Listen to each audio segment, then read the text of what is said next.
L'événement était un sommet sur la sécurité régionale. Mais pour le président Omar al-Bashir, c'était une plateforme pour présenter le Soudan comme un pays qui joue un rôle grandissant dans les affaires internationales, un partenaire pour la paix, et pour dire qu'il est temps que les États-Unis lèvent ces sanctions imposées il y a 20 ans. Ça a frappé durement la nation et fait souffrir le peuple, surtout au niveau des produits de première nécessité.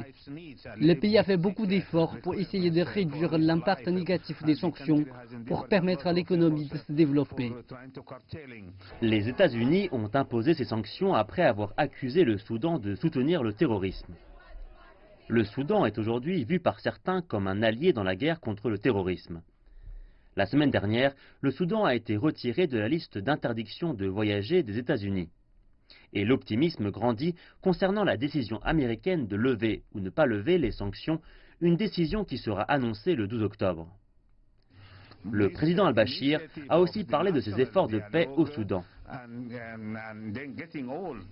Cette initiative de dialogue national a amélioré la sécurité à travers le pays, particulièrement au Darfour, où les efforts pour assurer la paix ont permis un retrait progressif des forces armées. Pareil dans les États de Kordofan et Unity. Il essaie aussi de jouer les intermédiaires au sud de la frontière, où une guerre civile fait rage depuis la fin de 2013.